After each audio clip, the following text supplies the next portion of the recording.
Mét 10, mét 9, 30 phân thì 1, 2, 3, 4, 5, 6 thanh 30 phân rồi làm gì nữa nhỉ? Tôi mình mua cái đi là đúng mua tên pet à này chứ 6 phân đúng không? Mình phó là thứ thấy là ngày 5 cái gì?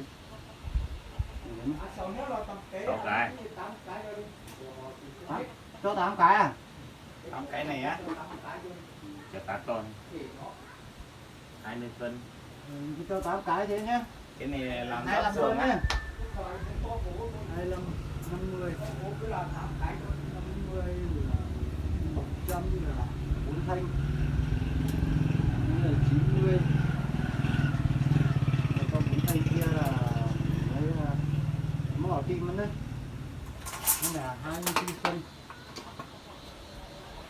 Ăn tê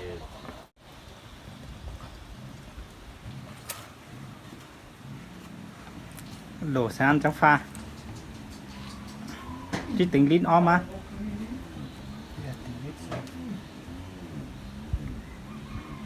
Thì tính 1 lít này pha được bao nhiêu cái đấy? 3. À.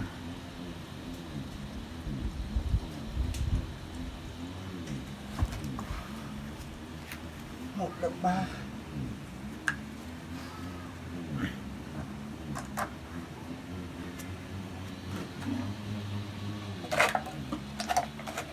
Có men thử cầm với ngon. Nó hơi thấy cực cái thực là ha. Ủa mình luông măng phải.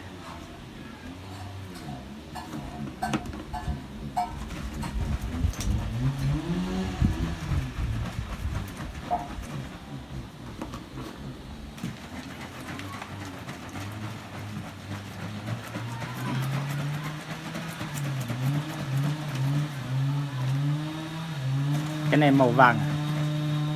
Ừ. Màu vàng ấy.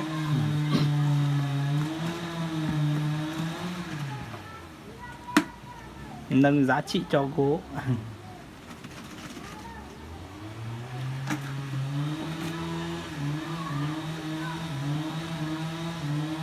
Chỉ sợ lạnh ở đây không ó à ba chứ không đường thôi à.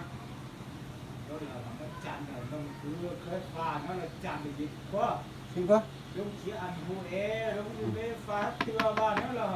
Sao đi mấy chứ mặc lạnh. Thằng mà mình chứ mặc lạnh ó à và mặc lượng thôi à chứ nè.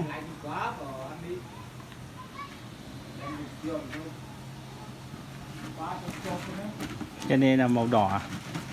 Vàng. Vàng. Cánh gà đây. À. Vâng, cánh gà đây.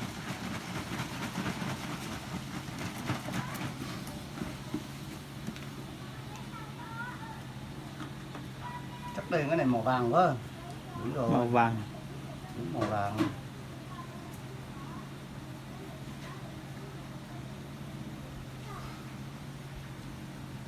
Màu vàng. Màu vàng. Đường thế đó đúng rồi, mi lạnh ó. Cái này là tinh màu à? Màu tinh, vàng tinh. Tinh màu cái gì này? Màu NC cho gỗ nâng cấp à? Viết tắt này. Loại màu trọng lượng vàng. Cái này màu vàng. Cái này là đúng là màu vàng. Ừ. Màu vàng, màu gỗ. Màu cam kia nó khác. Yes. Hết thúc sản phẩm. Mỗi cái này là 300.000. Hơn 300 ấy. Hơn 300 á? Đắt nhỉ?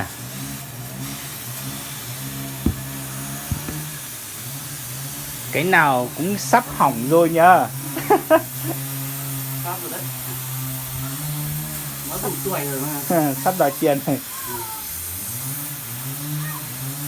Nó đủ tuổi rồi. Sắp thay rồi. Mua luôn cái văn mới đi. Nào phải mua. Một cái đoạn này được không? Cậu nữa. Cái đoạn đấy chắc mấy 50-60 nghìn thứ gì.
Sang trước à?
ô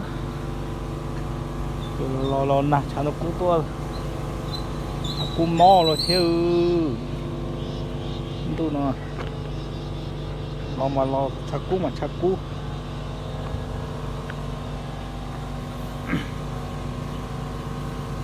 cho on thôi tận từ đó nhớ là từ Không làm mà đòi có ăn thì ăn đầu buổi nhá, ăn cớt.